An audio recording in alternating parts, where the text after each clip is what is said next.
Kung ikaw ay naghahanap ng makakausap, Heartline. kung ikaw ay nangangailangan ng isang kaibigan, Heartline. daluyan ng iyong damdamin at daluyan ng iyong bawat saloobin. Heartline. Kung saan piling napakinggan ang iyong nararamdaman.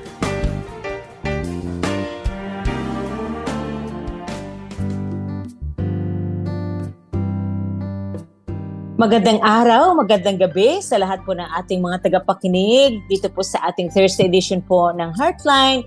Kaya ko po sinabing magandang araw sapagkat meron din po tayong tagapakinig na sa ibang bansa na iba pong oras sa atin. And of course, maraming salamat sa lahat na sumusubaybay sa atin upang makinig at kung ano man po ang kanilang mga problema sa buhay, maaring nabibigyan na rin ng solusyon habang nakikinig sila sa Heartline. Sapagkat ang Heartline po ay itong programang ito ay amin pong pinapakinggan ang inyong nararamdaman. Ako po inyong kasama Ate Merlin Guillermo. At ako naman si Dr. Joyce Piapgo. Stay tuned hanggang 11:30. Yes! Good evening, Ma'am Joyce. Kumusta ikaw? Kumusta ang araw mo? Napakabilis ang panahon. Ngayon ay March 21 na. Ang bilis, di ba? Oo nga. Yeah. In a bit, we will be April na. Ang bilis talaga ng panahon. I don't know whether we're getting older ba or mas mabilis na ba ang oras ngayon. But no matter what, the Lord is still the same yesterday, today, and tomorrow. Totoo yan. Kaya ang mga kagapay, di ba, parang Di natin mamalayan, wag po kayo magpaloko sa April 1. Ngayon pala, April po sa April 1. Pero ngayon pong buwan ay patuloy pa rin nating sineselebrate ang Women's Month. Sabi nga ni Amanda Jackson, siya po ang head ng Women's Commission ng World Evangelical Alliance. Ang sabi niya sa kanyang blog ay dapat araw-araw ay Women's Month, no? Women's Day, hindi month. Kasi, di ba, Ma'am Joyce, kasi itong mga kababaihan, sabi nga niya ay maraming nakakaranas ng abuses, kanilang husband, at siyempre sa ibang lugar ay talagang second class o third class ang kababaihan. Pero hindi po yun ang ating pag-uusapan. Reminder ko lang po yun para sa ating mga tagapakinig na patuloy po natin ingatan o alagaan ang mga kababaihan, ating nanay, lola, ate, at saka mga kapatid, di po ba? So yan po ang palaala sa ating mga kaagapay. Siyempre, kung saan po kayo nakikinig, yan po kapatid ay proud and active member ng Kapisanan mga broadcaster ng Pilipinas. Inaanyayahan ko din, Ma'am Joyce, ang ating mga tagapakinig na subaybayan tayo sa Facebook, no? Facebook live streaming. Hanapin nyo lang po ang Facebook page 702 DZS FEBC Radio at saka sa YouTube channel na 702 DZS FEBC Radio TV. Ayan. So Ma'am Joyce, ano po ba yung telephone numbers na maaaring lang tawagan sakaling mayroon silang itatanong sa atin? Pwede sila tumawag sa FEBC 0916-296-6620 or 0998-962-962-6779. Pwede din sila tumawag sa Back to the Bible for their counseling needs, 0933-824-1475. Meron din tayo mga landline sa Back to the Bible, 837-217-75. Ako pala, Ate Merlin, magpapasalamat sa Cagayan de Oro, sa Oro Christian a school, no, for inviting me to speak to their parents, to their students, and students from preschool hanggang high school. Wow! To talk about my Be Honest and at the same time to talk about building resilience sa mga parents as well. Galing! Thank you very much. So, yan. So, hello din po sa lahat ng tagapakinig natin dyan sa Cagayan de Oro. Mayroon din tayong local station doon, Ma'am Joyce, ng FEBC. So, nais ko din pong pasalamatan yung nag-speak ako sa CCBC, Capital City Baptist Church, sa kanilang Women's Fellowship noong March 16. Salamat din sa Christian Life Coach Group A. Ako ay nag-speak sa kanilang Purpose Retreat na ginanap sa CCF Mount Makiling Recreation Center. Po sa Mount Makiling, pero sa Santo Tomas, Batangas na yung pagpasok doon sa kanilang lugar is. So, salamat kay Brother Alan Aniversario for inviting me and all the speakers and all the couples who joined. At Ma'am Joyce, tama yung sabi mo. Sabi mo sa akin, Ate Merlin, kung saan ka mag-speak, magdala ka ng libro mo. Nagdala ako, nagsabi ako sa Church Strengthening Ministry na padalahan ako ng 30 pieces. Ma'am Joyce, naubos po yun. Ubus! Naubos yung Praise the Lord. libro ko na My Husband's Mistress is Me. Ayan. Kasi nga po ay napakaganda. Very striking daw yung title ng book. At si Ma'am Joyce din, maraming libro. Ma'am Joyce, po ba? Thank God, no? I hope that you can buy my books for the children. It's called the B book series. You can buy it at OMF Lit Bookshop, no? I also have a book for counseling, which is called Companioning, Walking with Our Loved Ones Through Their Anxiety. Ayan.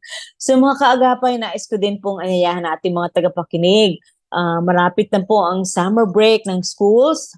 Vacation Bible School Teachers Workshop on April 27, Saturday from 8 o'clock in the morning hanggang 3 p.m. gaganapin sa Back to the Bible Building, 135 West Avenue, Quezon City.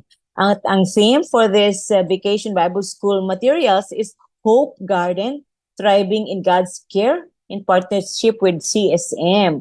Pwedeng tumawag sa Back to the Bible kung kayo po ay malapit dito sa Quezon City, sa West Avenue. Kayo po ay aming inanyayahan, tumawag kay Helen sa 837217775. 837217775. Nais ko ring anyayahan, Ma'am Joyce, ang mga widows. Mayroon na pong nakabili na ng ticket ng mga 27, no, widows. So we still are expecting at least 13 more to join us. Ang Widows Retreat, ito po ay gaganapin sa Taiping, Malaysia on July 24 hanggang 27. Those who are interested, mga widows, please message us kay Ludi Menjola, 0928-411-1499, 0928-411-1499, or kay Laarni Salicio, 0905-245-0002. At sa akin naman, Ate Merlin Guillermo, 0917-888-3077. Ayan po ang para sa mga widows. Walang ibang requirements kundi passport at saka syempre kayo ay widow. Yun, Ma'am Joyce. Diba? Ayan. Mayroon kang announcement? Announcement. Well, not in particular. I just want to greet all our listeners, no? Si Helen Pedrosa, si Jocelyn Chan, also our New Millennium Evangelical Church Wednesday Bible Study Group, sila Pinky Ong Chan, sila Mel, no? Thank you very much for faithfully listening to us. Ayan, nakikinig din kasi sa atin si Cecile Baniged. Ma'am Joyce, sila ay nasa Singapore. At saka si Marisa, ako nakalimutan ko. Basta sila may mga couples na nakikinig sa atin sa Singapore. At Ma'am Joyce, sa April 13 naman, ako po ay kasama ang single parents at saka widows. Meron pong invitation para mag-start ang United Church of Christ, Baguio City, ng Widows Fellowship with the widowers and single. So magkita-kita kami doon para pag-usapan namin paano ba nila ma-organize ang support group for the widows, widowers, and single parents. Yun po sa April 13 sa UCCP Church sa Burnham Park, Baguio City. Ayan po ang ating palala sa ating mga tagapakinig. Of course, sa ating pong mga listeners, maaari pong tumawag dun sa binanggit ni Ma'am Joyce kanina. Sapagkat ang Heartline po ay, sabi ko kanina, ang inyo pong naramdaman ay aming pinapakinggan. Mga katanungan ninyo, maaari nyo ipadala sa ating studio, sa FEBC, at na yan po ay sinishare sa amin kung ano po yung mga katanungan ninyo. Monday through Friday po ang Heartline. Siyempre, pag Thursday kami po ni Dr. Joyce, si Ken at iba pang mga pastors na trained counselors ang kasama ninyo pag Thursday. Ma'am Joyce, mayroong katanungan sa atin dito. Ito po ay tungkol sa marriage. Ulit lagi po ang ating mga issues sa Heartline Apa is about marriage relationship or family. But the first question po sa atin, sabi niya, Ma'am Joyce, paano po may babalik ang tiwala sa isang lalaki na mahilig, manloko sa asawang babae? Paulit-ulit na kasing may kalaguyo ang asawa ko, nakakasawa at nakakapagod na po. Gusto ko na pong humiwalay. Ano po ba ang advice nyo? Ayan. Mhm. Oo, kasi ito, hindi lang ito first time, no? Palagi na lang, mahilig talaga. So, I'm just wondering, no, kung nagpa-counseling na sila, no? O sila-sila lang yung gumagawa ng paraan nila. Of course, it will always be good naman if you solve your own problem. Pero sometimes you need the intervention of the professionals as well, no? Kagaya ng may sakit ka sa puso, tumingin ka sa cardiologist, may sakit ka sa ulo, tumitingin ka sa neurologist. Ito, may sakit kayo sa relationships, sana pumunta din kayo ng counselors, no? Now, ano bang ipapayo ko sa'yo? I would always advise na you try all means, no? Kumbaga, exhaust all means muna na to make the relationship work. One of those is that magpa-counseling kayo. Malay mo, the reason hindi siya nagbabago kasi siguro hindi naman niya nakikita daw na mali yun. Or maybe it's a form of addiction to him. Or maybe meron siyang galit sa'yo that yun ang way niya pang revenge sa'yo, pang patama sa'yo. I do not know what is the situation of your marriage. Pero kung tanungin mo ako, pwede pa ba bumalik ang trust pag nagloko ang isang lalaki or isang babae? Ang answer is yes, pwede naman. Walang imposible sa mata ng Panginoon Diyos. Pero kaya lang dapat natin malaman, it's not going to be an easy road. Which means to say, huwag nyo sadyain, huwag nyo gawin dahil mahirap din ang i-repair. Pero mare-repair. It takes the husband, it takes the wife to do their own parts as well, no? Pero I would suggest that you go seek some form of counseling. Baka naman, I don't know, no? Baka yung counselor nyo magsabi sa'yo na, wala na itong pag-asa, no? Wala na. But I would like to believe, no? Anybody who is here on earth, no? Can deserve second chances, no? So our Lord have told us naman, no? If you can, you know, you forgive, 70 times 7, no? It doesn't mean to say it only limited to the number, but you can forgive because the Lord has forgiven us, and we will definitely have the strength given by our Lord God as well. Sana ma-identify nyo ano ang pulot dulo, sana magkaroon ng self-realization sa lalaki man yan o sa babae that what he or she is doing is not healthy, is not helping, is damaging to the relationship. Kung gusto niyang, kasi ganun yan Ate Meros, kung may paraan, gagawin. Kung, anong saying yun? Kung gusto, may paraan. May Kung paraan. ayaw, may dahilan, no? So I hope naman that we entered into marriage is because we wanted to give the commitment to our spouse, and I hope we stay true to that commitment. Okay, here's another question, Ma'am Joyce. It's about resisting temptation. Okay. Yung isang tanong, Ma'am Joyce, sabi niya, Dr. Joyce, may nabasa po ako sa Bible, resist the devil and he will flee from you. Di po ba kailangan sa isang Christian ay umiwas sa tukso? Kaya ko po tinatanong kasi yung husband ko po isang elder sa church. Nararamdaman ko na meron siyang pagtingin doon sa isang leader na babae sa church namin. Minsan nasabi ko sa husband ko na iwasan niya yung girl kasi napansin ko nagiging malapit sila sa isa't isa. Masagwa po kasi tingnan. Kaso po sabi ng husband ko marumi daw ang isip ko dahil ang pinag-uusapan daw nila ay tungkol sa ministry. Dapat po ba maniwala ako sa sinasabi niya? Iba po kasi ang pakiramdam ko. Ayan. Okay. Iba kasi ang pakiramdam mo, but it doesn't mean to say na meron silang ginagawang mali, no? So, on one hand, tama naman din siya na it could be na it is your perspective. Pero, that also means to say something is not okay sa relationship ninyo. Kasi ang tawag din natin dyan, parang competing emotions. Kumbaga, siya Mm. yung babae, ang source of selos mo, no? And if he is really a husband of yours, no, dapat i-consider niya yung mga emotions mo. For you, you feel not secured pag siya ang kausap niya, then sana makikita niya yung feelings mo at sana may gagawin siya dahil yun ay ang feelings mo. Pero kung ini-insist niya na wala naman kaming ginagawang masama, ipagpatuloy pa rin niya, then I would say it is not okay as well dahil hindi nga niya kinoconsider yung emotions mo, which is the wife, no? So I would really suggest that you go seek some form of counseling, no? Para ma-resolve yan. Pero for me, it could be, number one, na totoo yun, na Mhm. yung nararamdaman mo, no? Ang meron naman tayong tawag na women's instinct, right? Mm. Pero I would also suggest that you sit down and talk about it. In other words, yung love bank mo, posible din na hindi puno, no? So pag hindi puno, maraming outburst or maraming acting out ang lalabas dyan.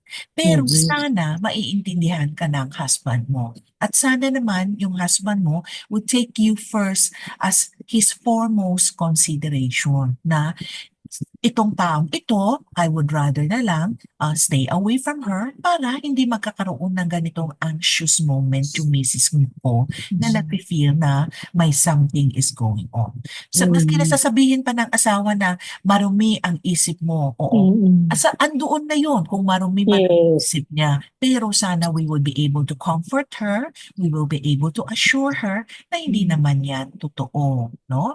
Pero since it's a cause of disruption, I hope na wag na lang niya gawin yun. Iwas-iwasan na lang niya yung babaeng yun. Totoo yan, Ma'am Joyce, ano? Minsan, hindi pinapakinggan ng husband yung emotions ng wife. Kasi hindi naman kami basta-basta nagsiselos kung wala kaming napapansin eh. Pero pag mayroong napapansin, ibang kilos, syempre kung considerate ang husband, dapat irespeto niya at yung kanyang ang emotion ng kanyang wife, 'di ba? Correct. Ayan, thank you Ma'am Joyce, ano. Here's another question galing sa ating tagapakinig. Sabi niya, sa totoo lang po, naiinggit po ako sa mag-asawang very sweet sila sa isa't isa. Ang husband ko parang napaka-dry. Wala kaming intimacy kahit saang bagay. Spiritual, emotional, at maging physical. Siyempre po, may longing din ako na maging intimate kami. Hindi kami madalas mag-usap. Kung mag-usap man kami ay puro po tungkol sa mga anak namin or issue with my in-laws. Hindi man lang kami nagdi-date. Ay, nalulungkot ako sa ganitong relasyon. Tulungan niyo po ako. Well, it's very sad, no? Yeah. Wala silang intimacy. Paano kaya yun nangyayari, no? Because as husband and wife, no, palagi natin sinasabi that sex is also a gesture of love, no? So kung wala kayong intimacy, saan kumukuha ng sexual satisfaction ang asawa mo? So, that is something that you both have to discuss, no? Because the greatest need of man is really sex, no? It's also very sad na hindi na sila nag-uusap tungkol sa kanilang dalawa, kundi man sa mga anak lang, no? Probably you can try to ask questions like, kumusta ang araw mo? Anong highlight sa araw mo ngayon? Or ano bang isang bagay na that worries you today, no? Or something good about that happened to you at the office. Mag-usap kayo tungkol dyan, no? I hope that you will be able to really carve out time, no, every day to really cultivate your relationship by talking maski na minimum of 10 minutes, no? Hindi lang yung palaging pag-usapan niyo yung in-laws kasi iniisip ko baka pag in-laws baka awayan issues yan, no? So wag naman sana. Kung napansin mo na hindi na kayo intimate, no? Kahit sa bagay ng spiritual emotional at maging physical, sana meron kayong gagawin. which means to say, Mhm. how do we improve spiritual? Magde-devotion ba tayo? Magkaroon ba tayo ng prayer time? Magsisimba ba tayo? You try to find out a solution. Kung yung emotional naman ang problem nyo kasi hindi nga siya nagbibigay ng affection sa'yo, Mhm. then gawaan nyo rin ng paraan. Gusto ko sana araw-araw i-hug mo ako. Gusto ko sana Mhm. araw-araw sabihan mo man lang ako na mahal mo ako. So, maghanap ng solusyon sa bagay ng mga problema ninyo. Kasi kung Mhm. hayaan nyo lang na gano'n, it will probably die a natural death.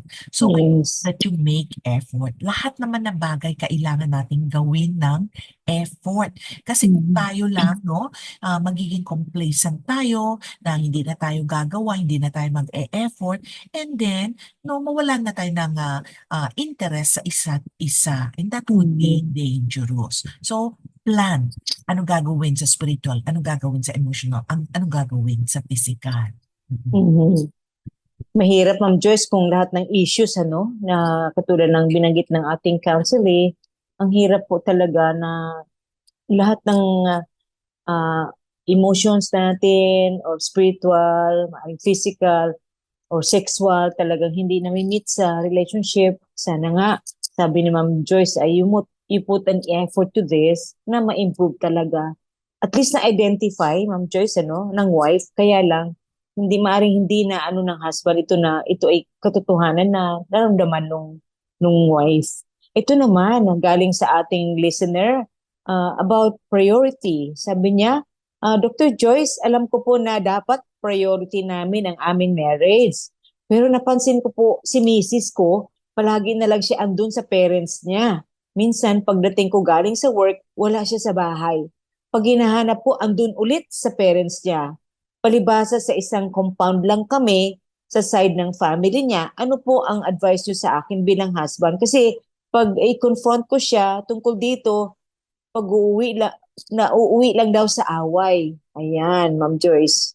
Ako naman, Ate Merlin, meron akong isang Mm. client, kabaliktaran naman. Ang Aha. lalaki naman ang palaging umuuwi sa bahay ng nanay. Mm. Tapos ang sabi ng misis, kasi Mama's mama's boy. boy yung husband ko. Well, it's going to be difficult talaga, no, na palagi kang umuwi sa parents mo. Ang ibig sabihin niyan, kailangang balikan natin ang premarital counseling, no? Ano ba ang role ng husband? Ano ang role ng wife? Ano ba yung role ng living and cleaving? No?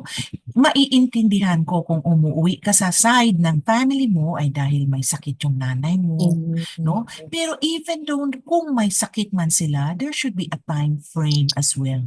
Because Mhm. remember, pag nag-asawa na kayo, dapat mag-shift kayo ng loyalty. Hindi na kailangan awayin o hindi man kailangan sadyain, but you have to also prioritize your immediate family na. So kung ang loyalty should be shifting from mama, papa, to your spouse na ngayon. Mhm. So ngayon na Mhm. nagrereklamo na yung husband mo na hindi mo na sila priority, then it is already a concern, no? Hindi naman siguro maging concern kung hindi na siya nagrereklamo. So feeling niya okay lang. Pero kung Mm. nagrereklamo na siya, that means to say something is not okay. So pag Yes. nagreklamo na yung isa, I hope yung isa naman mag-reconsider, mag-readjust, mag-realign, no? Para maging maayos yung Mhm. marriage ninyo. Mhm. Always remember, sometimes, actually a lot of times, itong Mhm. conflict natin sa marriage is really a conflict of personality, no? Mhm. And if it is a personality, i-adjust natin through negotiation and through compromise, no? So, Mhm. if if if you need to go to your parents' house, I do understand. Pero pag-usapan nyo as husband and wife, anong Mhm. day or ilang oras ka ba andoon, no? At pakinggan nyo ang isa't isa kung ano ba yung hinanakit ninyo. Mhm. Mm. Mhm. Mahirap nun, Ma'am Joyce, kasi yung lalaki na nag-complain, galing sa trabaho nga naman, tapos wala si Mrs. So sana po, nung sinabi ni husband kay Mrs. ay pakinggan ni Mrs. yun, hindi siya magsabi na, para yun lang kasi wala ka. I mean, may mga dahilan minsan ang kababaihan na reasonable daw sila, ganon. Anyway, merong nagtanong sa atin, sabi niya, Good evening po. Tanong lang po, kung mas maganda na bumukod na ako sa anak ko, grabe ho ako kung sigawan at sagutin kahit maliit na bagay. Pinapalaki.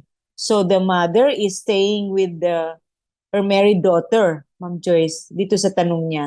So, Mm. ang tanong niya, maganda ba na bumukod na lang daw siya sa kanyang anak? Alright. That would be the most ideal, no? Na Mm. magbukod ka, no? If you look at Ate Merlin right now, siya lang mag-isa, no? With a helper, uh, pwede naman siya pumunta sa anak niya, no? Pero Mm. she chose to stay on her own is because to give the children on their own privacy as well. Now, this is a Mm. case-to-case basis, no? Of course, Mhm. yung mga newlyweds, we definitely advise na magbukod muna kayo, no? Give them a chance to grow on their own. Dahil they have to grow on their own tungkol sa Mm. mamamalengke, mag-budget sa bahay, sa Mhm. intimacy nila. Kung andoon ka palagi, di hindi na niya mahaghag yung wife niya, no? Kung Mm. palagi ka andoon, hindi na siguro makapag-shorts lang yung isa. So in other words, it would be best pag newlyweds, magbukod muna sila, no? Para for them to grow and to know and to build up their relationship as husband and wife. Pero hindi ko Mhm. lang alam ilang taon itong mother na ito. Pero pag sinasabi mo Mhm. yung mama mo, 70 na, 80 na, 85 Mhm. na, I would suggest na it would also be nice na you can absorb yung mama mo, lalo na pag wala ng husband din, no? You can absorb them into your family. Kasi, the health would become an issue na and baka siguro lonely na sila masyado. So, it's a health siguro is an issue, no? So, it Mm. could be a consideration na i-ano mo sila, i-invite mo yung elderly parents nyo or parent to your house. Now, pero if itong pagsama nyo naman, the mother-in-law and the daughter-in-law or son-in-law, kung magkaroon ng maraming pag-aaway, maraming Mhm. tensyon, no? Then Oh my. I would not suggest so. Kasi the tension between the in-laws will definitely become a tension din sa mag-asawa, no? And so, ito ay isang mahirap din na sitwasyon. No matter what, tao lang tayo. Pag may tao, may complexities, which means to say, Mhm. meron talagang difficult times and difficult things to deal with, no? Mhm. So, that's an issue. Kung kaya naman to live on your own with a helper, with a relative, or with another single sister or what, no, or brother, that would be also an ideal. Alam mo ba, pumunta ako sa bahay ng ano ko, ng isang friend ko. Itong buong bahay, ginawa nilang tatlong division. Bakit tatlong Mm. division? Kasi meron silang tatlo sila magkapatid, yung dalawa na byudo, tapos yung isa Mm. single. So, ang ginawa Mm. na lang nila kaysa titira sa mga anak nila, ang ginawa nila, Mm. silang tatlong magkapatid, bumili sila ng maliit na bahay, tapos dinivide nila Mm. into three, may sariling-sariling mga room, pero may isang common kitchen. So, Mm. everybody has their own little sala, their own little room, and then a common kitchen. Para you can do your own things, pero we can do common things pa rin. So, it worked out very well for them. So, each one of them, they take care of each other na lang sa ano nila, mga kapatid nila. Ang ganda ng ano no, Ma'am Joyce, no? Gandang idea na sila magkapatid, magkasama. Kasi sa mga elderly nga, Ma'am Joyce, ay gusto rin namin ng privacy. At the same time, gusto rin namin lagi may kausap eh. No? So that's good, that's a good idea na sila ay common kitchen, di ba? Tapos kwentuhan. Kasi makakatulong yun para hindi kami magkaroon ng dementia o kaya, alam mo yun, Alzheimer's. So, napakagandang idea po yan. So, siyempre, yung tanong sa atin, maaring walang mapuntahan itong nanay, no? Hmm. No, kaya gusto man niya bumukod, may kakulangan din sa kaperahan, kaya nahirapan siya. Sana naman, ang complaint niya kasi yung anak niya ay sinisigawan siya, pinapagalitan siya. Mm. Kaya, naku, I cannot imagine, Ma'am Joyce, kung ganyan ang gagawin sa akin ng anak ko na Mm. after all, na pinaaral kita, inaruga kita, pagkatapos ngayon, sigaw-sigawan mo ang nanay mo. It's not really good. That's a very good point. In the Philippines kasi daw, Ate Merlin, yung meron kasi tayong what we call age discrimination when it comes to work. Hindi kagaya sa ibang mga bansa, maski na 60 years old, 70 years old, 80 years old mga parents nila, you can see them working, no? Some other mga ano nga, yun sa airport, mga matatanda na, no? Sila push sila ng cart, naglilinis ng mga mesa. Kasi in those countries, wala sila masyadong mga age discrimination ang tawag nila. Dito sa Pilipinas, by age 60, di ba? Or 65, wala ka ng trabaho. So chances are, itong mga 60 years old and 65 years old, they depend na on their children for livelihood. So ang nangyayari, pag ang mga bata daw, when they are the one feeding their parents, there is a tendency na sila na yung in power, sila na yung stronger. So ang treatment nila sa parents nila ay magiging ganyan. Of course, it is not right, no? As Ate Merlin said, your parents have raised you up, no? So I hope that as children, we don't do that to our parents, no?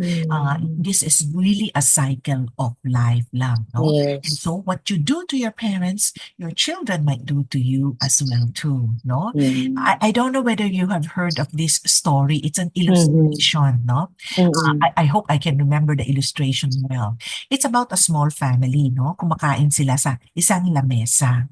Yung mga kutsara, tinidor nila magaganda, yung mga plato nila babasagin. Tapos sa kabilang table, yung lola, no? Yung lola mag-isa lang siya. Yung kutsara, tinidor niya, kahoy, made of kahoy. Yung plato at saka bowl niya, made of kahoy din. Bakit made of kahoy? Dahil palagi nga daw nababasag. Ng lola. Kaya binigyan na lang sila ng hindi babasagin para para yun na yung forever. But of course we know, syempre mas maganda yung mga babasagin, no?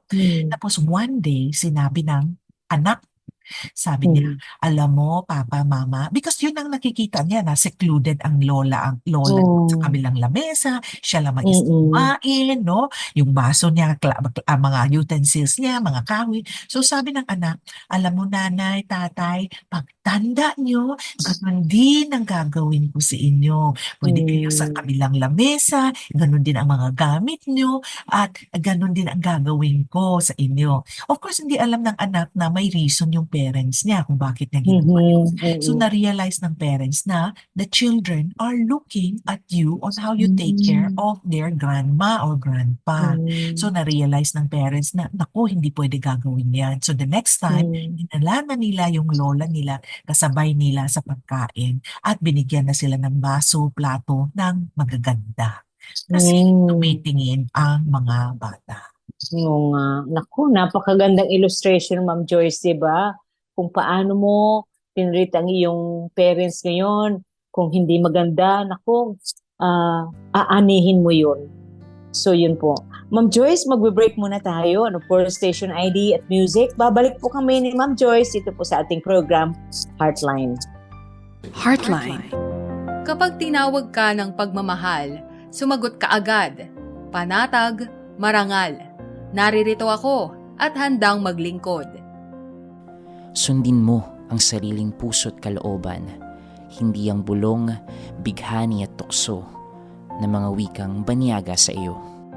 Matitiis mo ba ang patalim ng balakyot? Magtitiis pa ba sa gisi ng maiksing kumot? Mahihimbing ka bang alipin ng takot? Ang pag-ibig mo ay walang kapantay, kundi ang pag-ibig din ng minamahal. Huwag mo siyang bayaang maghintay. Gumising ka, manindigan. Bawat patak ng luha niya'y isang dagat. Bawat ngiti ng tagumpay niya'y watawat. Kapag tinawag ka ng pagmamahal, sumagot ka agad. Matatag marangal. Walang bakit. Sana maglingkod.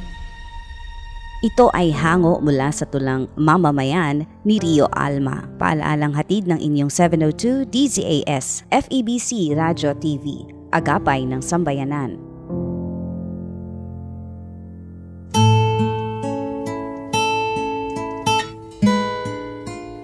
Mahal, hindi pa kita kilala. Hindi ko pa alam ang pangalan mo. Hindi ko pa nakikita ang mukha mo. Hindi ko alam ang mga pinagdadaanan mo. Pero Siguradong sigurado na akong hawak mo na ang aking puso. Lagi kong ipinagdadasal sa Diyos na ikaw ang magiging tamang lalaki para sa akin. Hinihintay kita. Hindi ito madaling gawin pero ginagawa kong lahat ng aking makakaya para mapigilan ko ang sarili ko na mapunta sa iba. At araw-araw lagi kong pinipilit ang sarili ko na huwag mo nagisingin ang aking pagsinta dahil alam kong hindi pa ito handa. Sana, hintayin mo rin ako. Huwag kang magmadali, pero huwag ka ring mag-alala dahil dadating rin ang araw na magiging handa na tayo para sa isa't isa. Alalahanin mo na lang na ang Diyos ay may magandang plano para sa'yo. Sayang naman kung ipagpapalit mo lang ito para sa pansamantalang kagustuhan. Tandaan mo na lang na hindi ka nag-iisa sa pagsubok na ito. Pareho tayong hinahanda ng Diyos para sa pagkakataong makilala natin ang isa't isa. Nagmamahal, ang babaeng ibibigay sa'yo ng Diyos. Kay daling sabihin, kay hirap gawin, sa mundong walang katiyakan. Sabay nating gawin kahapon ng bukas. Uy, Carla, kamusta? Anong ganap? Same old, Kiko.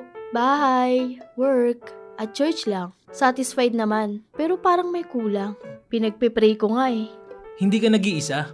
I'll pray with you. Talaga, Kiko? Salamat. Ikaw, anong ganap mo ngayon? Alam mo, mas meaningful ang buhay ko ngayon. Sumali kasi ako sa FEBC Prayer Intercessors to support yung broadcast ng Word of God sa radyo. Uy, gusto ko rin yan. Sali naman. Oo naman, basta may puso ka para sa prayer at para kay Jesus. Welcome sa FEBC Prayer Intercessors. Just contact Mami Oring Sumulong sa 0917-565-6693. Salamat, Kiko. I-invite ko rin yung iba. Go! Para mas madalas kitang may pag-pray. Sa FEBC Prayer Intercessors, prayer is the priority. Manalangin tayo at makinig sa Diyos habang ibinabahagi si Jesucristo sa buong mundo.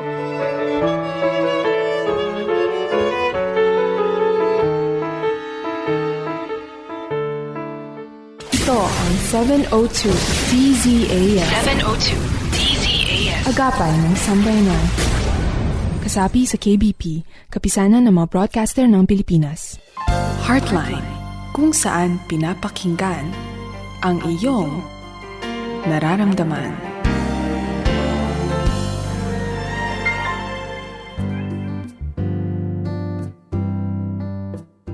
Nagbabalik po ang Heartline. Ako po inyong kaibigan, Ate Merlin Guillermo, at si Dr. Joyce po ang ating counselor. I hope dun po sa aming first segment kanina, marami na kayong natutunan dahil doon sa mga tanong galing sa ating mga listeners.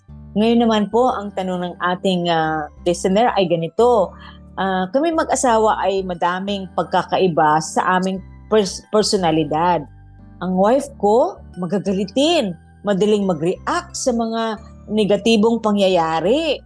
At ako naman ay mahinahon lamang dahil alam ko kapag may problema, iyan ay maaaring matugunan sa pagitan ng kahinahunan. Nagagalit naman ang asawa ko kung wala akong gawin para masolusyonan ang problem. Nais niya agad-agad masolve ang problem. Ano po kaya ang mainam na advice sa misis ko? O yan, si Mr. ang nagtanong, Ma'am Joyce. Well, opposite attracts each other, no? It doesn't mean to say na hindi kayo pareho, that hindi na kayo meant for one another. Definitely not, no? The mere fact na mag-asawa kayo, you're meant to be, no? And God will definitely bless you even though na hindi kayo pareho. Again, these are what we call personality conflict, no? Mabilis yung isa, mabagal yung isa, ganito ang gusto niya, ito naman ang gusto mo, no? Baka basketball ang gusto niya, ikaw naman ang gusto mo, volleyball. Talagang hindi naman talaga tayo pareho. Bottom line is, as long as you can sacrifice yourself for the greater good of the other person. I always ask people, no? Pag palagi sila nag-aaway, no? Ano ba talaga ang sa tingin nyo ang meaning ng love? Para sa akin, love is you are able to sacrifice yourself for the greater good of the other person, no? Kung ang sasabihin nyo ay, alangan, ako na lang palagi ang magbigay, ako na lang palagi mag-give in, natsusuya na ako sa kaka-give in. Ay naman, so sad, no? And we pray that the strength of the Lord will be with you and the joy of the Lord will also be with you. Right? Because yun naman talaga ang pagmamahal if you're able to sacrifice yourself. Okay lang yung mga differences as long as you're able to negotiate, you're able to compromise, no? Sa tingnan nyo na lang, bakit ba kayo nag-asawa? Di ba? Andoon na rin yung mga differences before. I am sure nagbigayan kayo ng todo. I am sure sinasabi mo, okay lang yun. Sige, ikaw na ang masusunod. Pero ngayon na nag-asawa na kayo, naku, hindi na, ikaw na ang masusunod. Pero, kung sa tingin mo naman, you know, I always ask my counselees din pag husband and wife, no? Tell me a number 0 to 10 kung magaling ba mag-decision making yung isa. Okay? Or you rate your spouse kung magaling ba sila mag-decision making. Pero hindi mo ipakita sa wife or sa husband kung ano yung numero na bigay mo sa kanila. Some others, no, will give their spouse 9. One would even give 10. Di ba taas pala ang decision making? Magaling pala mag-decision making yun. Sabi ko, kung magaling mag-decision making, di siya na lang ipa-decide mo, magaling pala siya. No? Okay. So that's one. Number 2, I always say, kung ang husband mo pinadecide mo, maganda din nga yun Kasi pag may problema in the future, yung husband mo talaga ang maglimpit. Yung husband mo ang gagawa ng paraan. Kasi siya yung nag-decide, di ba? Yun. That's one. Another thing is that, sabi naman ni Dr. Gottman, hindi daw enjoyable kung palagi isang tao lang ang nagdi-decide. Mas mabuti daw, kailangan merong shared power. Which means to say, tinatanong ko rin ito, no? Sino sa inyong dalawa palagi ang nasusunod ang decision? So sometimes the man would raise their hand, sometimes the wife would raise their hand. So the solution is shared power, which means to say, kung anong pwede yung isa naman ang mag-decide, let the other person decide. No? Sometimes naman we would say, ikaw na bahala, ikaw na bahala. But sometimes naman we would insist, ito na. So, kung bihira lang siya nagde-decide at she would like to make a decision, pwede mo naman ibigay na lang sa kanya. Kung hindi naman siya a matter of life and death. So, yung mga decisions, Ma'am Joyce, kasi may mga kalalakihan, madalas ay hindi sila nagde-decide. Kasi pag nag-decide sila, tapos mali, ay katakot-takot na pagsisisi ng wife, di ba? Kaya marami akong kausap dati, ayoko na po mag-decide kasi lagi na lang po pag ako nagdesisyon, laging sinasabi ng wife ko, mali ako lagi. Kaya siya na lang, hindi rin maganda, di ba, Ma'am Joyce? Pagka sinabi ng husband, bahala ka na. At the end of the day, di ba? Hindi rin po healthy ang relationships ninyo. Yes, hindi rin healthy kasi nagbigay daan lang siya sa iyo dahil natatakot siya of the outcome, no? So that's also very sad, no? So I hope that the husband and wife can work it out on that particular situation. When it comes to differences naman or decision makings, no?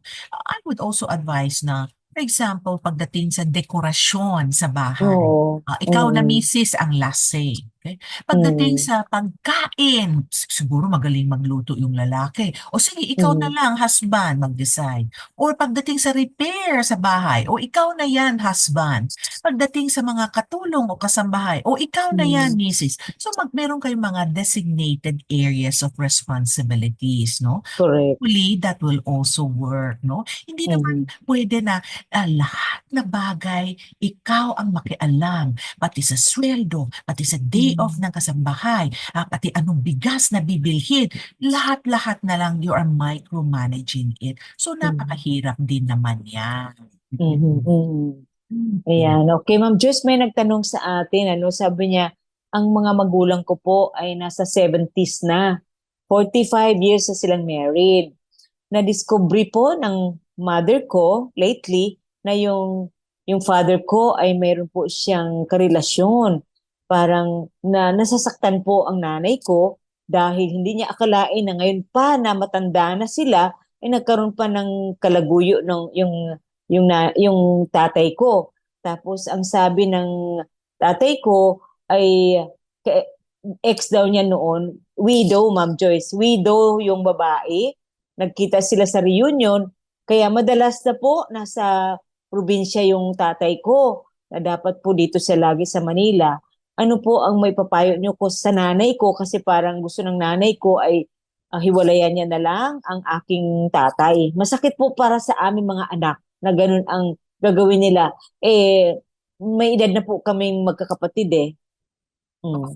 All right. Number one, syempre, the wife is going through grieving, no? So, we need to let her go through the grieving process. Mabuti rin kung she can find a counselor para malabas man lang niya yung mga galit niya, yung mga frustrations niya, kasi syempre meron yan, no?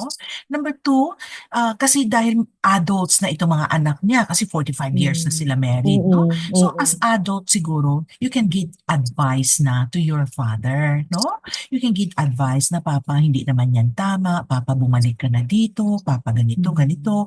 So I hope na mapag-usapan ninyo yung papa niyo, no? But definitely, they need help, no? It's also possible na maraming frustrations yung papa mo sa marriage, no?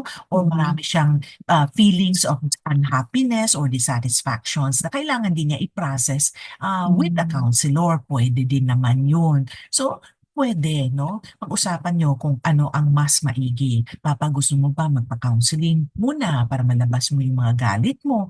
Or Papa, huwag mo na gawin yan. This is not a good decision for you to have in your life. Kung ako naman yung misis, papayuin ko na huwag mo na gumawa ng desisyon. Lalo pag mainit ang ulo mo, lalo na pag marami kang galit, no? Because when we are angry, when we are upset, it all happens on our right brain. And you cannot access your left brain dahil left brain is your thinking brain. So, at the heat of the moment, don't make permanent decisions, no? If you let it subside after a few months, maybe after a year, you decided na hihiwalayin mo pa rin siya, that's another story dahil mas kalmado ka na. Pero ngayon na hindi ka pa kalmado, galit ka pa, don't make permanent decisions just yet. Ma'am Joyce, ano kaya ang dahilan, no? Sa atin lang, parang dahil dito sa tanong sa atin, what causes the husband? Di ba nabanggit mo rin, baka mayroong mga issues, ano? Pero kung alam mo yun, ngayon pa na matanda na, ngayon pa nagkaroon ng gano'n. Usually kasi sa midlife, yun mga fling-fling na yan. Pero itong 70 plus na itong husband, ngayon pa siya magkaroon ng fling. Ate Merls, my oldest client, 80 years old. The issue, may iba din. Oo. Now, according to the case of my client, we all have to remember, the enemy is there to destroy us. Sabi naman ng lalaki na 80 years old, hindi naman talaga niya na-imagine na nagawa din niya. Sino ba nagkaroon ng plano, right, to have a kabit? No? Wala naman plano. Oo. So, nangyari na. So, tinanong ko rin, gusto ko rin maiintindihan, ano ba nangyari sa'yo, no? 80 ka na. Sabi niya, lapit ng temptation na babae, no? At the end, sabi niya, lalaki lang din ako, nahulog din ako. So, in other words, dahil sobrang marami na rin available na women who are there to seduce him, and who alam naman nila na may pera itong lalaking ito. Maski na hindi naman gano'ng kadami ang pera, may konti naman sigurong pera ibibigay sa kanya. So the temptation was just so great na nahulog ang loob niya, no? Pero thank God naman we were able to repair it. Nag-meet kasi sila sa casino. So, casino. So, sa isang lugar na ayaw mo pupunta yung husband mo, dahil lang to kill time, is casino. Okay? Another killing time naman, unfortunately, is attending reunions, right? Oo nga. I would suggest na kung mag-a-attend man ng reunion, hindi ba pwede isama ang Correct. spouse, no? Kasi Oo, tama. this is not the first time na naririnig natin na during the reunion, nagkaroon ng old flames, nagkabalikan. So, I don't like I'm not saying all. I'm glad naman yung husband ko, yung reunions nila, no? Ay, ini-invite talaga nila ako, no? At kilala Very ko good. sila lahat, no? So, naging besties na rin Sana all. kami, no? So, and I would say, wives, you do that as well too, no? Magpresentar ka, magtulong ka, mag-ano ka dyan, para to let them know na, hey, present ang Yes. wife, no? Of course, we all have to remember that the enemy is there working overtime to destroy relationships. We just have to be cautious as well. Yeah. Hindi naman siguro masama kung mag-a-attend ng reunion yung asawa mo, i-remind mo, be careful, be watchful, huwag masobrang close sa isa't isa. Yung ex mo, pwede lang, distansya konti. So in other words, pwede ka naman magbigay ng warnings. Kagaya sa mga bata na nagbigay dyan tayo ng warnings kung magde-date sila, right?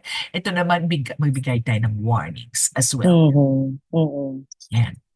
Kasi side story ko lang, minsan Ma'am Joyce, kapag hindi healthy yung marriage ngayon, tapos nagkita sila nung ex, halimbawa ngayon nga, widow, no? Minsan kapag may counseling ako na gano'n, sabi ko, alam mo, enjoy na enjoy sila sa feeling ngayon with the ex. I mean, may spark kasi wala naman silang problema na pinag-uusapan. Ang mag-asawa, ang dami nating pinag-uusapan, problema sa pera, problema sa anak, problema sa ganyan-ganyan. Kaya yung ka-fling, wala naman silang problema. Pero pag sila magsama, mag-asawa sila, tiyak magkaroon sila ng problema. 'Di ba? In any relationship, mga kaibigan, lalo na kapag hindi naman hindi kaaya-aya sa Panginoon, wag niyong sabihin na enjoy sila. Temporary lang po 'yan, mga kapatid. Wag pa tayong mainggit 'yan, pero yung marriage natin, yung marriage niyo, ayusin niyo para hindi po mahulog sa iba ang inyo pong asawa, 'di ba? So, take it from us because we've been married for so long. I was married for 40 years. Tapos, siyempre, yung husband ko, dahil involved kami sa ministry ng counseling, alam po namin talaga mga tukso, di ba, Ma'am Joyce, na hindi natin maiwasan. At saka, we just have to also make our spiritual life stronger, no? Hindi talaga foolproof dahil tao lang nga tayo, but if we have God on our side, it will definitely help, no? So I hope that we cultivate the culture of praying together, we cultivate the culture of trusting in the Lord, mag-pray tayo because we have a God whom we can call upon, we have a God who is ready to help us, we have a God who is merciful as well too. So I hope that we also incorporate definitely prayers and growth in our spiritual life. Ayan, here's another question about sameness. Ma'am Joyce, Ang tanong niya sa atin, parehong favorite na pagkain, favorite song at hilig. Subalit, magkaiba po ang aming religious affiliation. Ako po ay isang born-again Christian, ang misis ko naman ay isang Catholic. Kaya po, ang problem namin kung saan kami dapat magsimba or mag-church. Kaya para wala na lang discussion, nagkanya-kanya na lang po kami ng inaatinan na iglesia. Ang mga anak namin, yung dalawa sa kanyang kasama. Pero yung dalawa ay hindi sumisimba. Ano po ba ang dapat kong gawin bilang head of the family? So, ang husband nito, no?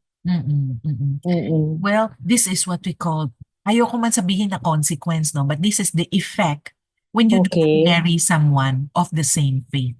Right, so this is the effect. The cause and the effect. Meron talaga yan. Because you did not marry of the same faith, so ito na yung kalabasan. No? Kung nandito na kayo sa sitwasyon na yon, personally, this is just my personal opinion. Ako kasi, I wanted a family to be together on a Sunday. Sunday na lang ngayong rest day natin. Hindi pa tayo magsasama lahat. I would say, why don't you negotiate? Itong week na ito, pumunta tayo sa simbahan mo. Itong week naman ito, punta tayo lahat sa simbahan. No, it doesn't mean Right. to say we have to do all the rituals of the other Mm-mm. side. You can still respect, you can still pray, you can still listen to the messages as well too, right? Mhm. After all, ang Biblia natin ay nasa Biblia din ng Catholic, no? Tama, tama. I hope naman that you shared Christ to your wife as well. And I'm sure naman the both churches will talk about good things naman on how to grow spiritually. Para sa Mhm. akin, I would prefer na whole ang family. So, compromise it on what is best for you, no? Or maybe sa isang buwan, sa isang linggo, mag-online kayo, no? Para to be together. And then what is more important kasi is not just going to the church. Tama. It's about the relationship that you have with God. So, pag pumunta kayo sa church lahat, sana pag lunchtime, pag-usapan nyo, ano natutunan mo sa message noon? Yes. Paano ba yan i-apply sa ating buhay? That will be more meaningful rather than just focusing on the religion. Kasi remember, the religion will not save us, no? Hindi naman Katoliko or Christianity ang magsisave sa atin. It is the Lord Jesus Christ whom we need to believe and whom we need to receive as our Savior. Ang ganda, Ma'am Joyce, yung sinabi mo na mag-negotiate, mag-compromise, one Sunday doon, one Sunday dito. Pero minsan ang tendency kasi, lalo na kung may biases, di ba? Or prejudice, minsan ano ba yan? Ba't ganyan? Ano ganun? So, ang gusto ko na sinabi mo, Ma'am Joyce, is what matters most is the relationship ng family, the marriage. Hindi po yung kung saang church. Although, siyempre gusto natin lagi sana sa isang church, pero dahil dito po, sa sitwasyon nitong nagtanong sa atin, talagang given na yan, na gano'n. Ngayon, kung kunyari si Mr. ay siya yung sa Christian, na makita sa kanya talaga na isang Christian life, no? Na transform life, na kung halimbawa makita ni Mrs. na, ay, ang ganda naman doon sa church niyo, doon na lang tayo. Di ba? Na siya na mismo mag-decide. Napakaganda ng ganun na hindi na mag-away dahil sa kung saang church, pero ma-feel na ng wife mo na mas gusto ko doon, welcome na welcome ako doon, no? Parang gano'n. Ayan, so Ma'am Joyce, another question po sa atin. Ang sabi niya, sa aming pakipagtalastasan, madalas po may disagreements kami. Pero noong kami ay nagligawan pa lamang, maayos naman po ang aming relasyon. Open po kami sa isa't isa, pero nung mag-asawa na kami, nagulat po ako na malihim pala ang aking husband. Minsan, mag-usap kami ng maayos, bigla namang napipikon ang mister ko. Parang hindi po nagkakatugma ang pangunawa namin sa mga bagay-bagay. Sino po ang may problema sa amin at paano po isolve ito? Aba, hindi ko alam anong problema ninyo kasi hindi naman siya detail sa problem niya, di ba? Walang tama, walang mali. Both husband and wife, remember, you are a team, no? Kung pareho kayong team, kung hindi masaya si Mrs., dapat ganun din ang feeling ng husband, no? Imagine ang basketball, no? Pag isa ang nakashoot, yung apat masaya din. So, correct. It is a teamwork, no? So, I would think siguro, maybe mataas na ang mga pride natin, na gusto natin yung solusyon natin, yung sinabi natin ay masusunod, no? Or maybe mataas na din yung mga ego natin, no? Hindi na natin kaya na mag-give in, no? So it could be that. It could be because of the communication styles, no? Yesterday, I have a counselee, no? And the counselee is from Papua New Guinea, no? Oo. Tapos, nagkalabuan sila dahil sa tono ng pananalita. Oh my. Ang intensyon, no? Pero pag dumating sa tono, palagalit or what, hindi masasakyan ng misis. So, nagagalit yung misis niya at mas nananadya, no? So, kung hindi sila nagkaroon ng good communication styles, no? So, it could be possible na dahil at home na kayo sa isa't isa, so no holds bar, you become your true self. So, yung true self mo, wala nang pasensya, wala ng preno-preno, labas na kaagad, maski na anong klaseng tono, at saka lahat na iniisip mo, nasasabi mo na, ay hindi naman pwede yun. Dahil even as husband and wife, not everything in our head needs to be said. Ulitin ko po, not everything in your head, you need to say it out. Dahil i-filter ninyo. Hindi naman lahat na bagay kailangan sabihin, maski na totoo. Alangan naman sabihin mo sa misis mo, pangit ka na ngayon. Aba, mas picture mo? Totoo nga naman yun, pero hindi naman yan helpful. Hindi naman yan inspiring or necessary. More so, hindi yan siya kind. No? So, whatever that comes out of your mouth, sabi na nga Ephesians 4:29, do not let any unwholesome talk comes out of your mouth, but only what is helpful in building each other up. So kung hindi man nakakatulong sa isa't isa, huwag na natin sabihin. So I hope that we can improve our communication. Hopefully naman makakapag-improve on how to resolve our problem. But remember, negotiation, compromise, a win-win solution would be the best. Kasi Ma'am Joyce, palagi yan may tanong sa atin every week, every time may tanong talaga sa atin yung communication, So yung kasabihan nga natin, what blood is to the body, communication is in marriage. Oo, diba? matagal na natin hindi ginagamit yan, ha? Oo. Tama. So para sa ating mga couples na nakikinig sa atin, madalas na nakikinig sa atin mga wives, I hope may matutunan po kayo kung ano po yung mga tanong galing sa ating mga ibang listeners ay maaring katanungan mo rin at nabibigyan po ni Ma'am Joyce ng advice. Here's another question about fairness, 'di ba? Sabi niya, fair po bang matatawag ang relasyon namin mag-asawa kung ang husband kong seaman ay sa magulang niya pinapadala ang pera at hindi diretso sa akin. Nalulungkot ako dahil madalas bawas na po ang support para sa aming pamilya. Hindi naman ako makademand sa in-laws ko na kulang talaga ang budget. Di po ba dapat sa misis ibigay ang remittance? Well, in theory, dapat sa misis binibigay.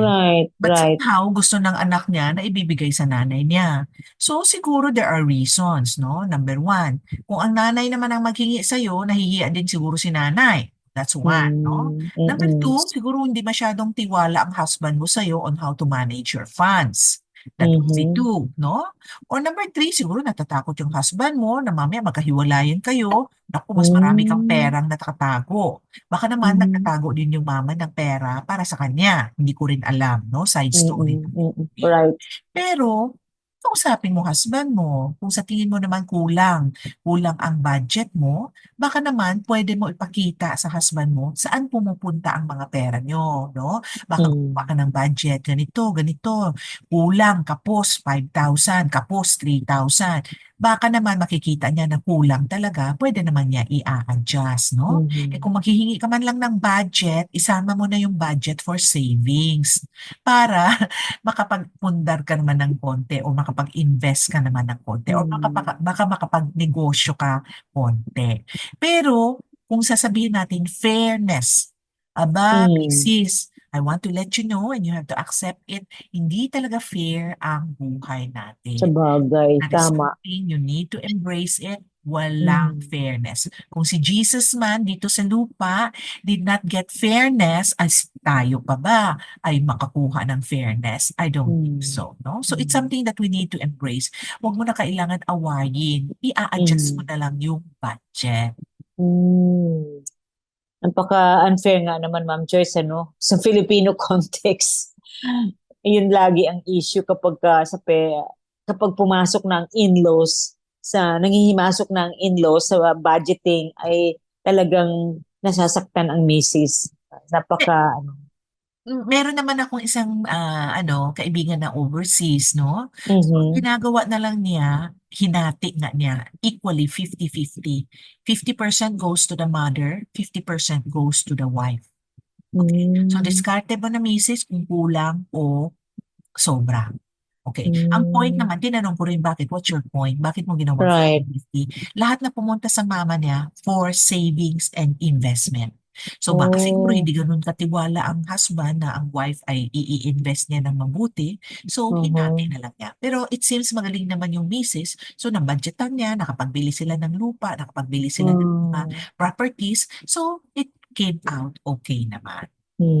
Okay. Siguro na pag-usapan nila yun, ano? I mean, nagkaroon ng negotiation, maayos ang pag-uusap, at siyempre, kung maganda naman ang relasyon ng mother-in-law sa kanyang daughter-in-law, I'm sure na naging fair yon para sa kanila, no?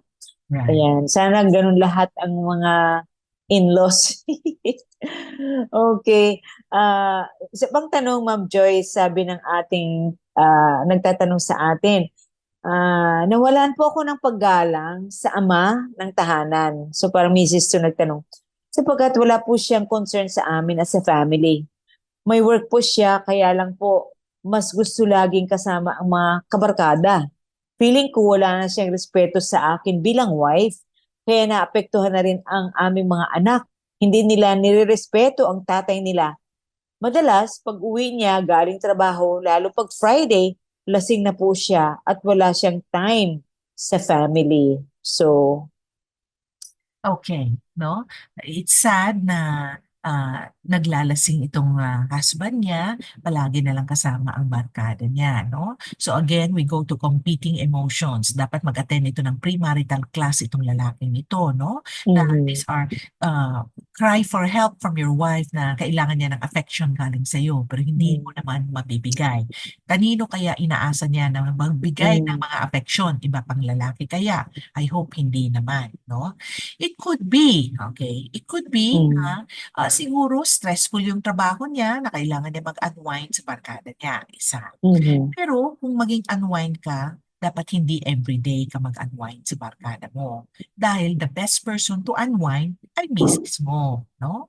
Unless ang misis mo ay hindi magandang person for you to unwind with kasi mag-aaway kayo, then that is something you need to evaluate with your wife, no? Kasi hindi mo malabas sa misis mo yung mga concerns mo. Okay, that's one. Another thing could be, baka meron siyang pinagdaanan, no? Baka naman ang reason ay yung wife. Palagi sila nag-aaway. Kaya hindi na lang niya sinasabi sa kanya, kaya pumupunta siya sa barkada niya.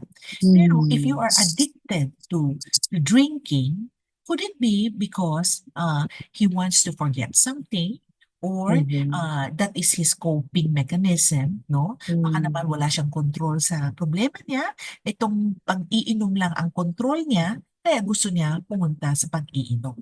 Kasi some people who are into addiction is because meron silang, for example lang, hindi naman lahat, hindi nila makontrol ang buhay nila, yung controlling yung misis niya, maybe kung stricto yung nanay niya, wala na sila makontrol sa buhay nila except yung pag-iinom or pagsusugal.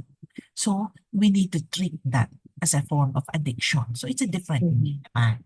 So, I hope that if you want, you come for counseling, no? You can call Back to the Bible for your counseling needs, no? You can also message me at Dr. Joyce Piangco for your counseling needs as well. Uulitin ko po ang Back to the Bible. It's 0933-824-1475 for your counseling needs. Whether online, 837-21775. No? I also want to let you know that Ate Merlin, myself, Kenny G, si Benny G as well too, we are open to conduct seminars for you as well too, no? Whether it's marriage, whether it's mental health, whether it's relationships, communication, we are here as well too. Oo. Salamat din sa pag-imbita, DepEd, for inviting me to talk to your guidance counselors on how to identify the early signs of mental health as well too.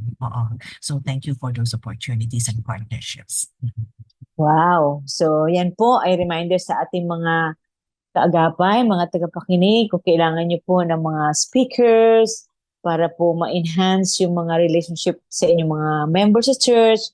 Narito po ang mga trained counselors. Marami na po galing graduate sa Asian Theological Seminary or sa iba't ibang schools, no? So, parang ito, Ma'am Joyce, yung inintegrate ang pastoral counseling at saka guidance, ano ba yun? Guidance counseling, tama ba yun?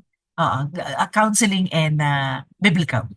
O yan. Yun ang maganda, di ba? Hindi lang secular ang counseling, kundi biblical and guidance counseling. Napakaganda. Another question. Very emotional po ang misis ko. Tingin ko po, over-dependent siya sa akin. Kahit sa maliit na desisyon, kailangan ako pa ang tanungin ano ang dapat gawin. Minsan, naisip ko dahil ba ito sa kanyang pagiging only child, sa kanyang parents, parang nahirapan po ako bilang husband, i-handle siya. Sobrang iyakin, konting salita ko lang tulad ng sabihin ko na ikaw na ang magdesisyon basta't issue sa bahay, pagkain, grocery, pag-ayos ng bahay. Sa madalit sabi, hindi po siya madiskarteng asawa. Too dependent sa akin. Nakakapagod na din po eh. So, husband ang nagtanong dito, Ma'am Joyce. Okay. I have a similar case, no? The wife came to me, yun na nga daw, palagi siyang pinapagalitan. Pagkatapos, yun na nga, ang problema nga niya is, natatakot nga siya gumawa ng desisyon. Okay? And of course, it was deeply rooted, no? It was because na yung maliit pa siya, hindi naman siya binibigyan ng oportunidad ng parents niya to make the decision. Kaya hindi sila confident sa mga decision makings nila. This is possible sa ano natin, no? Sa texture natin na yung misis mo, dahil yun ang brought up niya, yun ang core beliefs niya na hindi niya kaya magawa ng desisyon, kaya ayaw niya magkaroon ng desisyon. Kasi noon daw, magdesisyon siya, mali-mali, magalit yung papa niya, minsan tinatago pa, hindi tinatago, nilalak pa siya sa warehouse, no? Sabi ko, gaano naman katagal? Sabi niya, mga 30 minutes siguro, hindi naman, maliit pa daw siya, hindi naman niya alam ano ang 5 minutes, ang 15 minutes, pero feeling mga 30 minutes. So, nagkaroon siya ng trauma to make decisions. Now, number 2, napansin ko, ang isang client ko naman, siya strong in making decisions dahil yung aptitude level niya, wala doon. So, kumbaga pa, may asawa siya, may anak siya, no? Kaya lang yung maid niya, mas mataray pa kaysa sa kanya, no? Yung helper niya. Kasi hindi nga siya magaling mag-decision making dahil aptitude-wise, kumbaga, mas mahina yung IQ niya. So, nahihirapan din yung husband. So, sabi ng husband, kung hindi ka makakapag-decide, ang helper ang mag-decide. Oo, kasi yung helper pala matagal na sa kanila, sa husband niya, doon na lumaki. So, kumbaga, parang mayordoma na si helper, no? So, yung helper nag-decide. So, ngayon, nagkaroon ng clashes ng power, no? Nagkaroon ng struggle ng power. Pero, it is because mababa din yung intelligence niya, kumbaga yung aptitude level niya. So, pag nasa ganitong level tayo, hindi naman natin pwede baguhin ang IQ niya, no? Right. Kung gusto mo man matuto siya, ay hindi na ganun kadali. So, ikaw talaga mag-adjust. You have to embrace it that hanggang dito na lang. So, you have to readjust. So, you have to accept them as who they are, that they are not able to make quick, good decisions. So, Ma'am Joyce, parang balik-balikan ko pa rin yung courtship stage, no? Siyempre, malalaman mo naman kung itong mapapangasawa mo ay yung aptitude na sinasabi mo ay mapipick up ba niya kaagad o siyempre malalaman mo naman kung baka nagustuhan siya ng boyfriend kasi mahinahon o mahinhin. Pwede. Tapos, hindi submissive siya. Hindi siya nag-exert ng effort to make decisions. Pwede naman din, di ba? Correct. So, at saka, it is also possible that the best foot forward has always been there. So, hindi nakikita, right? At saka, that's the reason why I prefer na if you wanted to court somebody, know them not only as a friendship level, but also know them as a workmate. You will be able to work together on a certain project. Para makikita mo siya, paano siya magtrabaho under pressure, paano siya magtrabaho pag ibang mga tao ay kasama, makikita mo, no? So, it will be good to, pag kayo ay mag-boyfriend-girlfriend, o gumawa kayo ng charity event, tulong kayo ng charity, para makikita mo paano siya nagtatrabaho. Kung pareho man kayo sa church, no, tumulong kayo ng gumawa ng particular project, para makikita mo nga ang mga decision-making skills niya. No? Baka naman pwede nyo pag-usapan, ano meron sa office ngayon na nagawa mo, ano bang office nyo na na-contribute mo, ano bang office problem nyo. So, para makikita mo rin, no? The best thing is that kausapin mo yung kasambahay nila. Kasi pag makausap mo yung kasambahay nila, malalaman mo, bad temper ba ito, good temper ba ito, that she treats the other people. Joke lang, but there's a truth. Kasi nga sabi natin, Ma'am Joyce, lagi, no, best foot forward talaga pagka sa ligawan, di ba? Kung ano man yung, It's also possible, baka short courtship lang sila.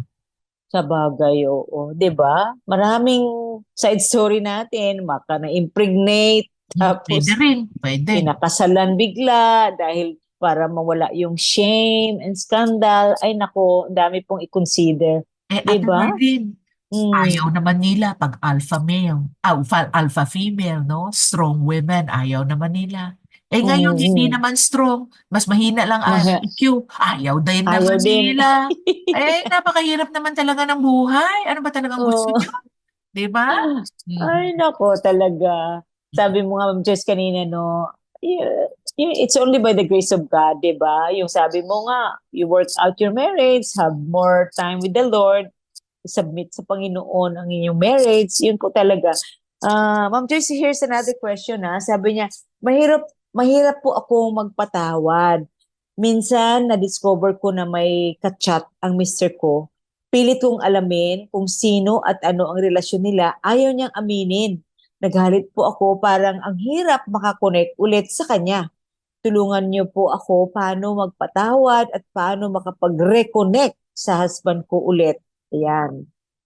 Kung tungkol sa pagtatawad, definitely it's a process. Hindi naman yan kaagad-agad, no? But you have to make a decision na patawarin mo siya. According to the books, you have to make a decision first na patawarin mo siya and then make baby steps to forgive him, no? So it starts with the first step, no? And as you go through the process, you know, meron talagang araw na okay ka, meron talagang araw na hindi ka okay. So yun ay about forgiveness, no? The good thing naman about you po ay sabi mo nga, na-identify mo na ang problema mo. Hindi ka madali na magpatawad, no? So hopefully naman, maisipan mo na madali lang magpatawad ang Panginoon Diyos sa'yo. Pag basta humingi ka, ibibigay na niya sa'yo, no? Of course, there will be consequences. Sana ganun din ang gagawin mo to follow what Christ did. Maging very forgiving din sa ibang tao. Now, when it comes to reconnecting, well, you reconnect by communication, you reconnect by touching, you reconnect by talking, you reconnect by spending time together. Maraming mga paraan to reconnect. The way to reconnect, or what we call corrective emotional experience, CEE. The way to reconnect is every time na magkikita kayo, mag-uusap kayo, it ends in a good note. Mas mag-uusap naman kayo, hindi kayo nag-away. Sa sunod na araw, nag-uusap naman kayo, hindi kayo nag-aaway. Then it will correct the emotional experience na nag-aaway kayo. So hopefully, you know, try to be an active listener more, try to be able to validate the other person more, and try to look at the perspective of the other person. I hope that will definitely help you. Ayan, Ma'am Joyce, ang bilis ng oras. Kailangan na po natin magtapos. At ano po ba ang last words mo para sa ating mga kaagapay na nakikinig ngayon? And of course, you can end up in prayer. Sa mga hindi pa nag-asawa, pray about it. Open your two big eyes to look for the right partner. Pag kayo naman ay may asawa na, continue coming together to pray about it, but do not open your two big eyes because you should close one eye dahil makikita mo ang maraming mga mali sa partner mo. But the beautiful thing is that you lift up your hand to the Lord, you lift up your head to the Lord, that's because that's where your help will come from. The maker of heaven and earth will be your God who will help you through in your coming, in your going, whatever that you do. Ayan, samahan po natin si Ma'am Joyce sa panalangin. Ma'am Joyce? Shall we pray? Our Lord, our God, we thank you for loving us. We thank you for being forgiving sa aming lahat. We thank you din, Lord, because we are sinful beings saved by you. We pray, Father, that we would also be a forgiving partner to our spouse. We also pray, Lord, that we will come together to trust in your goodness to help us through sa marriage namin. We also pray that we would also try our very best to help one another, be kind to each other, and to practice the things that we have heard here dito sa Heartline. Whether it's embracing their mistakes and faults, embracing and accepting who they are, whether it's improving our communication by not shouting or by talking it out, whatever it is, we pray, Lord God, that we will not lose the hope that we have in you. Thank you, Lord, once again for this time. Thank you for Far East Broadcasting. Thank you, Lord God, sa lahat ng mga sponsors namin and donors. And thank you, Lord God, sa lahat ng mga talents there. We just pray, Lord, that our lives will be a living testament for you and for others to read. This we pray in Jesus' name. Amen and amen.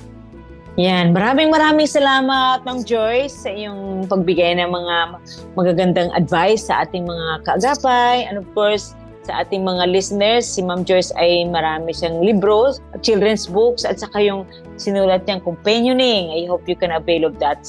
Galing saan, Ma'am Joyce? OMF Lit Bookshop. Ayan, okay.